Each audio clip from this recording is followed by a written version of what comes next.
અહીંયા કેનેડામાં પણ આવું થાય એ મેં આમ શોકમાં જતી રહેલી થોડી વાર માટે જ્યારે અમારી જોડે આવું થયું ને ત્યારે. આ વિડીયોને છે ને લાઈક કોમેન્ટ ભલે ના કરો પણ કેનેડામાં રહેતા હોય ને એ લોકોને શેર જરૂર કરજો આ વિડીયો.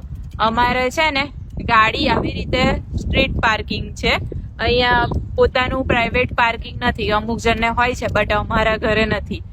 તો અહીંયા છે ને દઉથી ગાડી ઓપન રહી ગઈ હતી ને, તો છે ને ખબર નહીં નાઇટમાં કોણ આવ્યું કોણ શું કર્યું ખબર નહીં, બટ ગાડીમાં બેસ્યું અને છે ને અંદર સિગરેટની બી સ્મેલ આવતી હતી, સિગરેટ પીધી અને અમારા ગોગલ્સ, એક્સપેન્સિવ ગોગલ્સ, મારા તો એટલા નહીં પણ દઉના, એ લઈ ગયું. પછી અમુક પૈસા હતા ડોલર ને એ પણ લઈ ગયા, ચોકલેટ હતી એ પણ લઈ ગયા, પછી કેબલ હતો તો કેબલ પણ લઈ ગયા.